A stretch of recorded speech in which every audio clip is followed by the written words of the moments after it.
ನಮಸ್ಕಾರ. ಕರ್ನಾಟಕ ಈ ದಿನಗೆ ಸ್ವಾಗತ. ನಾನು ತುಳಸಿ ಹರೀಶ್. ಇದೀಗ ಈ ಕ್ಷಣದ ಹೆಡ್ಲೈನ್ಸ್.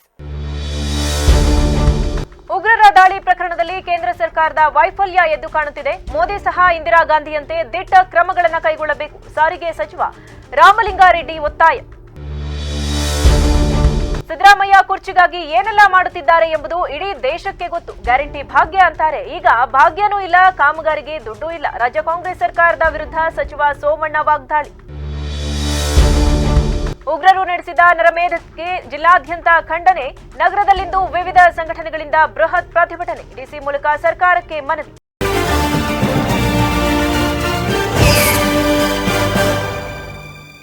ಜಮ್ಮು ಕಾಶ್ಮೀರದ ಅನಂತನಾಗ್ ಜಿಲ್ಲೆಯ ಪಹಲ್ಗಾಮ್ ನಗರದಲ್ಲಿ ಉಗ್ರರ ದಾಳಿಗೆ 3 ಕನ್ನಡಿಗರು ಸೇರಿದಂತೆ ಅಮಾಯಕ ಪ್ರವಾಸಿಗರು ಬಲಿಯಾದ ಪ್ರಕರಣದಲ್ಲಿ ಕೇಂದ್ರ ಸರ್ಕಾರದ ವೈಫಲ್ಯ ಎದ್ದು ಕಾಣುತ್ತಿದೆ ಎಂದು ಸಾರಿಗೆ ಸಚಿವ ರಾಮಲಿಂಗಾರೆಡ್ಡಿ ಹೇಳಿದರು. ಕಲಬುರಗಿಯಲ್ಲಿಂದು ಸುದ್ದಿಗಾರರೊಂದಿಗೆ ಮಾತನಾಡಿದ ಸಚಿವರು, ಕೇಂದ್ರ ಸರ್ಕಾರ ಕಳೆದ 3 ವರ್ಷಗಳಿಂದ ಸೇನೆಯಲ್ಲಿ ನೇಮಕಾತಿ ಮಾಡಿಕೊಂಡಿಲ್ಲ. ಅಗ್ನಿವೀರ ಅಂತ ಕೇವಲ ಕೆಲವು ವರ್ಷಕ್ಕೆ ಸೀಮಿತವಾಗಿ ಮಾಡಿಕೊಳ್ಳುತ್ತಿದೆ. ದೇಶದಲ್ಲಿ ಜನಸಂಖ್ಯೆ ಹೆಚ್ಚಾಗುತ್ತಿದೆ, ಆದರೆ ಸೇನಾ ನೇಮಕಾತಿ ನಡೆಯುತ್ತಿಲ್ಲ. ಹೆಚ್ಚುತ್ತಿರುವ ಜನಸಂಖ್ಯೆಗೆ ಅನುಗುಣವಾಗಿ ಸೇನಾ ನೇಮಕಾತಿ ಮಾಡಿಕೊಂಡು ಬಂದೋಬಸ್ತ್ ಕೈಗೊಂಡಿದ್ರೆ ಇಂತಹ ಘಟನೆಗಳು ನಡೆಯುತ್ತಿರಲಿಲ್ಲ. ಕೇಂದ್ರ ಗುಪ್ತಚರ ಇಲಾಖೆಯ ವೈಫಲ್ಯವು ಎದ್ದು ಕಾಣುತ್ತಿದೆ. ಉಗ್ರರನ್ನ ಸದೆ ಪಡೆಯುವ ಕೆಲಸ ಪ್ರಧಾನಿ ಮೋದಿ ಮಾಡಬೇಕು.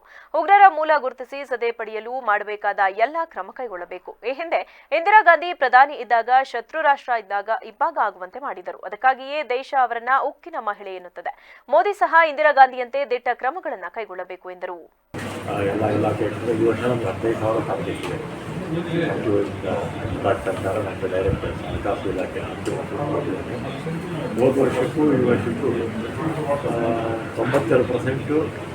ಹೋದ ವರ್ಷ 100% ಆಗಿಲ್ಲ, 92% ಆಯಿತು. ಆಮೇಲೆ ನಮ್ಮ ಅಧಿಕಾರಿಗಳಿಗೆ ಈ ಹೈ ಎಂಡ್ ವೆಹಿಕಲ್ಸು ಇದೆಲ್ಲ ಕೂಡ ಎಲ್ಲ ಪಾಂಡಿಚೇರಿಯಲ್ಲಿ ಹೋಗಿ ರಿಜಿಸ್ಟ್ರೇಷನ್ ಮಾಡ್ತಾರೆ. ಇಲ್ಲಿ ಟ್ಯಾಕ್ಸ್ ಕಟ್ಟುವುದಿಲ್ಲ ಅಂತ ಅದ್ರ ಬಗ್ಗೆ ಗಮನ ಹರಿಸಿದ್ದೀನಿ. ಆಮೇಲೆ ಗ್ರಾಮಾಂತರ ಪ್ರದೇಶದಲ್ಲಿ 4 ದಿನ ಏನಾಗುತ್ತೆ, ರಸ್ತೆಗಳೆಲ್ಲ ಹಾಳಾಗುತ್ತೆ. ಇಂಥದ್ದೆಲ್ಲ ಕಂಪ್ಲೀಟಾಗಿ ಮಾಡಿ ಅಂತ ಹೇಳಿದ್ದೀವಿ. ಆಮೇಲೆ ಇನ್ಶೂರೆನ್ಸು ಉಳಿದಿರ್ತಕ್ಕಂಥದ್ದು ಇವ್ರ ಡ್ಯೂಟಿ ಎಲ್ಲ ಇದೆಲ್ಲ, ರಿಜಿಸ್ಟ್ರೇಷನ್ಸು, ಲೈಸೆನ್ಸು, ಪರ್ಮಿಟ್ಸು, FC, RRC, ಆಮೇಲೆ ಡ್ರೈವಿಂಗ್ ಟೆಸ್ಟು, ವಿತೌಟ್ ಹೆಲ್ಮೆಟ್ ಹಾಕ್ಕೊಂಡು ಹೋಗುವಂಥದ್ದು, ಪೆನಾಲ್ಟಿಗಳು ಹಾಕೋದು, ರೋಟಿನ್ ವರ್ಕು ಎಲ್ಲ ರಿಲೀವ್ ಮಾಡಿ ಇಂಪಾರ್ಟೆಂಟ್ ಆಗಿ ಟಾರ್ಗೆಟ್ ರೀಚ್ ಆಗುತ್ತೆ. ಮುಖ್ಯಮಂತ್ರಿ ಸಿದ್ದರಾಮಯ್ಯ ಕುರ್ಚಿಗಾಗಿ ಏನೆಲ್ಲ ಮಾಡುತ್ತಿದ್ದಾರೆ ಎಂಬುದು ಇಡೀ ದೇಶಕ್ಕೆ ಗೊತ್ತು. ಗ್ಯಾರಂಟಿ ಭಾಗ್ಯ ಅಂತಾರೆ. ಈಗ ಭಾಗ್ಯನೂ ಇಲ್ಲ, ಕಾಮಗಾರಿಗೆ ದುಡ್ಡು ಇಲ್ಲ ಎಂದು ರಾಜ್ಯ ಕಾಂಗ್ರೆಸ್ ಸರ್ಕಾರದ ವಿರುದ್ಧ ಕೇಂದ್ರ ಸಚಿವ ಬಿ ಸೋಮಣ್ಣ ವಾಗ್ದಾಳಿ ನಡೆಸಿದರು. ನಗರದಲ್ಲಿಂದು ಸುದ್ದಿಗಾರರೊಂದಿಗೆ ಮಾತನಾಡಿದ ಅವರು, ಕೇಂದ್ರದಿಂದ ತೆರಿಗೆ ಹಣ ರಾಜ್ಯಕ್ಕೆ ಬರುತ್ತಿಲ್ಲ ಎಂಬ ಸಿಎಂ ಆರೋಪಕ್ಕೆ ಸಿದ್ದರಾಮಯ್ಯ ಈಗ ಪುಸ್ತಕನೇ ಓದುತ್ತಿಲ್ಲ. ಹಿಂದೆ ಇದ್ದ ಸಿದ್ದರಾಮಯ್ಯ ಇವತ್ತಿಲ್ಲ. ಕುರ್ಚಿಗೋಸ್ಕರ ಏನೆಲ್ಲ ಮಾಡ್ತಿದ್ದಾರೆ ಅಂತ ಇಡೀ ದೇಶಕ್ಕೆ ಗೊತ್ತು ಎಂದು ತಿರುಗೇಟು ನೀಡಿದರು. ಯಾವುದೇ ಕೆಲಸ ಮಾಡೋದಕ್ಕೂ ಅವರ ಹತ್ತಿರ ಸಂಪತ್ತಿಲ್ಲ. ಹಾಗಾಗಿ ಜನರನ್ನ ದಾರಿ ತಪ್ಪಿಸುವ ಕೆಲಸ ಮಾಡುತ್ತಿದ್ದಾರೆ. ಆದರೆ ಮೋದಿ ಸರ್ಕಾರ 100 ಪಟ್ಟು ಕೆಲಸ ಮಾಡುತ್ತಿದೆ. ಈಶಾನ್ಯ ರಾಜ್ಯಗಳಿಗೆ ಹೋದ್ರೆ ಅಭಿವೃದ್ಧಿ ಗೊತ್ತಾಗುತ್ತದೆ ಎಂದರು. ನೀವು ಮತ್ತು ನಿಮ್ಮ ಅಧಿಕಾರಿಗಳನ್ನ ಒಂದು ವಾರ ಕರ್ಕೊಂಡು ಬನ್ನಿ. ಮೋದಿ ಕಚೇರಿಲಿ ಬೇಡ, ನನ್ನ ಕಚೇರಿಯಲ್ಲಿ ಕುಳಿತು ಆಡಳಿತ ಅಂದ್ರೇನು, ಪಾರದರ್ಶಕತೆ ಅಂದ್ರೇನು, ಸಾಮಾನ್ಯ ಜನರಿಗೆ ಹೇಗೆ ಸವಲತ್ತು ನೀಡಬಹುದು ಎಂಬುದನ್ನ ಬಂದು ನೋಡ್ರಿ. ಆಮೇಲಾದ್ರೂ ಒಂದು ಹಂತಕ್ಕೆ ತರೋಣ ಎಂದೆ. ಕೇಂದ್ರ ಮತ್ತು ರಾಜ್ಯ ಒಂದು ನಾಣ್ಯದ 2 ಮುಖವಾಗಿ ಒಟ್ಟಾಗಿ ಕೆಲಸ ಮಾಡಿದ್ರೆ ಹೇಗೆಲ್ಲ ಕೆಲಸ ಆಗುತ್ತೆ ಅನ್ನೋದಕ್ಕೆ ಅನೇಕ ಉದಾಹರಣೆ ಕೊಟ್ಟಿದ್ದೇವೆ. ಆದ್ರೆ ಅವರಿಗೆ ಸತ್ಯ ಮಾತನಾಡೋಕೆ ತಯಾರಾಗಿಲ್ಲ. ಏನೋ ಒಂದು ಹೇಳೋದು, ತಪ್ಪಿಸಿಕೊಳ್ಳೋದು ಅಷ್ಟೇ. ಇನ್ನೊಬ್ಬರ ಹೆಗಲ ಮೇಲೆ ಗನ್ ಇಟ್ಟು ಹೊಡೆಯೋದನ್ನ ಬಿಟ್ಟು ಅವರ ಗನ್ ಪರಿಸ್ಥಿತಿ ಏನಾಗಿದೆ ನೋಡಿಕೊಂಡು ಕೆಲಸ ಮಾಡಿದ್ರೆ ಇನ್ನೂ ಚೆನ್ನಾಗಿ ಆಗಬಹುದು ಎಂದು ಸಲಹೆ ನೀಡಿದ್ರು. ಸುಮ್ಮನೆ ಸಿದ್ದರಾಮಯ್ಯನವ್ರ ಪುಸ್ತಕನೇ ಓದ್ತಾ ಇಲ್ಲ, ಬಂದಿರೋದು ಅದೇ ಆಚಾರ. ಅವರು ಹಿಂದೆ ಸಿದ್ದರಾಮಯ್ಯನವರು ಇವತ್ತಿಲ್ಲ. ಕುರ್ಚಿಗೋಸ್ಕರವಾಗಿ ಏನೆಲ್ಲ ಮಾಡ್ತಾ ಇದ್ದಾರೆ ಅಂತ ನಿಮಗೂ ಗೊತ್ತು, ದೇಶಕ್ಕೆ ಗೊತ್ತು. ಅವ್ರಿಗೇನಾಗಿದೆ, ಯಾವುದೇ ಕೆಲಸಗಳು ಕೂಡ ಮಾಡೋದಕ್ಕೆ ಅವ್ರ ಹತ್ರ ಸಂಪನ್ಮೂಲ ಇಲ್ಲ. ಆ ಸಂಪನ್ಮೂಲ ಇಲ್ಲದೆ ಹೋದಾಗ ಜನರನ್ನ ದಾರಿ ತಪ್ಪಿಸ್ತಕ್ಕಂಥ ಕೆಲಸ ಮಾಡ್ತಾರೆ. ಮೋದಿ ಸರ್ಕಾರ ಹಂಗಿಲ್ಲ. ನಮ್ಮ ಹತ್ರ ಎಷ್ಟಿದೆ ಅದ್ರ 100 ಪಟ್ಟು ಜಾಸ್ತಿ ಕೆಲಸ ಮಾಡ್ತಾ ಇದ್ದೀವಿ. ಒಂದು ಸಾರಿ ನೀವು ನಾರ್ತ್ ಈಸ್ಟರ್ನ್ ಸ್ಟೇಟ್ಗೆ ಹೋಗಿ ಬನ್ನಿ, ಬೇರೆ ಬೇರೆ ರಾಷ್ಟ್ರಗಳಿಗೆ ಹೋಗಿ ಬನ್ನಿ. ಇವ್ರಿಗೆ ಹೇಳಿದೆ ನಾನು, ನಿಮ್ಮ ಮನೆಗಾರಾಗ ಏನು ಮಾಡಬೇಡ್ರಿ, ನೀವು ಬರ್ರಿ, ನಿಮ್ಮ ಅಧಿಕಾರಿಗಳು ಕರ್ಕೊಬನ್ನಿ ಒಂದು ವಾರ. ಮೋದಿಯವ್ರ ಆಫೀಸಲ್ಲಿ ಬೇಡ, ನನ್ನ ಆಫೀಸಲ್ಲಿ ಹೆಂಗೆ ನಡೀತಾ ಇದೆ ಕೆಲಸ, ಪಾರದರ್ಶಕತೆ ಅಂದ್ರೇನು, ಯಾವ ರೀತಿ ನಾವು ಸಾಮಾನ್ಯ ಜನರಿಗೆ ಸವಲತ್ತುಗಳು ಕೊಡ್ಬೋದು, ಅದನ್ನ ಬರ್ರಪ್ಪ ಒಂಚೂರು ನೋಡ್ರಿ. ಆಮೇಲೆ ಆದ್ರೂ ಒಂದು ಹಂತಕ್ಕೆ ತರೋಣ. ಕೇಂದ್ರ ಸರ್ಕಾರ, ರಾಜ್ಯ ಸರ್ಕಾರ ಒಂದು ನಾಣ್ಯದ 2 ಮುಖಗಳಾಗಿ ಕೆಲಸ ಮಾಡಿದ್ರೆ ಏನೆಲ್ಲ ಮಾಡ್ಬೋದು ಅನ್ನೋದಕ್ಕೆ ಅನೇಕ ಉದಾಹರಣೆಗಳು ಕೊಟ್ಟಿದ್ದೀನಿ. ಹಂತಕ್ಕೆ ತರ್ತಾ ಇದ್ದೀವಿ. ನನಗೆ ಇವತ್ತು ಕೂಡ ವಿಶ್ವಾಸ ಇದೆ. ಅವ್ರ ಸತ್ಯ ಅವ್ರು ಮಾತಾಡ್ಬಿಟ್ರೆ ಅವ್ರ ಜೊತೆಗೆ ನಾವು ಅಡ್ಜಸ್ಟ್ ಆಗ್ತೀವಪ್ಪ. ಅವ್ರು ಸತ್ಯ ಮಾತಾಡೋಕ್ಕೆ ತಯಾರಾಗಿಲ್ಲ. ಏನೋ ಒಂದು ಹೇಳೋದು ತಪ್ಪಿಸ್ಕೊಳ್ಳೋದು, ಏನೋ ಒಂದು ಹೇಳೋದು ತಪ್ಪಿಸ್ಕೊಳ್ಳೋದು, ಇನ್ನೊಬ್ಬರ ಹೆಗಲ ಮೇಲೆ ಗನ್ನಿಟ್ಟು ಹೊಡೆಯೋ ಕೆಲಸ ಬಿಟ್ಟು ಅವ್ರ ಗನ್ನ. ಈ ವೇಳೆ ಬಿಜೆಪಿ ಪ್ರಧಾನ ಕಾರ್ಯದರ್ಶಿ ಅಮಿತ್ ಶೆಟ್ಟಿ, ಮುಖಂಡರಾದ ಶೋಭನ್ ಬಾಬು, ಎಚ್ಎನ್ ನಾಗೇಶ್, ಚನ್ನಕೇಶವ, ಕಟಾಯ ಶಿವಕುಮಾರ್, ಮಯೂರಿ, ನಾಗೇಶ್ ಇದ್ದರು. ಕಾಶ್ಮೀರದ ಪಹಲ್ಗಾಮ್ನಲ್ಲಿ ಕನ್ನಡಿಗರು ಸೇರಿದಂತೆ ಪ್ರವಾಸಿಗರ ಮೇಲೆ ಉಗ್ರರು ನಡೆಸಿದ ನರಮೇಧ ಖಂಡಿಸಿ ವಕ್ಫ್ ಕಾಯ್ದೆ ವಿರೋಧದ ಹೆಸರಿನಲ್ಲಿ ಪೂರ್ವ ಬಂಗಾಳದಲ್ಲಿ ಎದ್ದಿರುವ ಹಿಂಸಾಚಾರ ಖಂಡಿಸಿ ನಗರದಲ್ಲಿಂದು ಮಾಜಿ ಸೈನಿಕರ ಸಂಘ, ಹಿಂದೂಪರ ಸಂಘಟನೆಗಳು, ಬಿಜೆಪಿ ಮತ್ತು ಇತರೆ ಸಂಘಟನೆಗಳಿಂದ ಬೃಹತ್ ಪ್ರತಿಭಟನೆ ನಡೆಸಲಾಯಿತು. ಹೇಮಾವತಿ ಪ್ರತಿಮೆ ಬಳಿಯಿಂದ ಕೆಂಪು ಬಾವುಟ ಹಿಡಿದು ಹೊರಟ ನೂರಾರು ಮಂದಿ ಉಗ್ರರನ್ನ ಸಂಪೂರ್ಣವಾಗಿ ಸದೆಬಡಿಯಬೇಕು, ಕಠಿಣ ಕ್ರಮ ಜರುಗಿಸಬೇಕು ಎಂದು ಒತ್ತಾಯಿಸಿದರು. ಮಾರ್ಗ ಮಧ್ಯೆ ಎನ್ನಾ ವೃತ್ತದಲ್ಲಿ ಮಾನವ ಸರಪಳಿ ರಚಿಸಿ ಆಕ್ರೋಶ ಹೊರಹಾಕಿದ ಪ್ರತಿಭಟನಾಕಾರರು ಡಿಸಿ ಕಚೇರಿ ಎದುರಿಗೆ ಬಂದು ಧರಣಿ ನಡೆಸಿದರು. ಹಿಂದೂ ಜಾಗರಣ ವೇದಿಕೆ ಜಿಲ್ಲಾ ಸಂಯೋಜಕ ಯೋಗೇಶ್ ಮಾತನಾಡಿ, ಹಿಂದೂ ಕಾಶ್ಮೀರ ಭಾರತದ ಮುಕುಟಮಣಿ ಎನಿಸಿದೆ. ಹಾಗೆಯೇ ಭಾರತ ಹಿಂದೂ ರಾಷ್ಟ್ರವಾಗಿದೆ. ಇದನ್ನ ಬದಲು ಮಾಡಲು ಯಾರಿಂದಲೂ ಸಾಧ್ಯವಿಲ್ಲ. ಅಲ್ಲದೆ ಉಗ್ರರ ಹತ್ತಿಕ್ಕುವ ವಿಚಾರದಲ್ಲಿ ಕೇಂದ್ರ ಕೈಗೊಳ್ಳುವ ನಿರ್ಧಾರಕ್ಕೆ ನಾವೆಲ್ಲರೂ ಬೆಂಬಲವಾಗಿ ನಿಲ್ಲಬೇಕು ಎಂದು ಕರೆ ನೀಡಿದರು. ಮೊನ್ನೆ ನಡೆದ ಒಂದು ಕಾಶ್ಮೀರದ ಒಂದು ನೋವಿನ ಘಟನೆಯನ್ನು ಖಂಡಿಸಿ ಇವತ್ತು ಹಾಸನದ ವರ್ತಕರು ತಮ್ಮ 10 ಗಂಟೆಯಿಂದ 1 ಗಂಟೆ ತನಕ ಪ್ರತಿಭಟನೆಯಲ್ಲಿ ಭಾಗವಹಿಸಿದ್ದಾರೆ. ಈ ಕ್ರೂರ ಘಟನೆಯನ್ನು ಖಂಡಿಸಿ ಹಾಸನದಲ್ಲಿ ಒಂದು ದೊಡ್ಡ ಮಟ್ಟದ ಪ್ರತಿಭಟನೆ ಆಯೋಜನೆ ಮಾಡಿತ್ತು.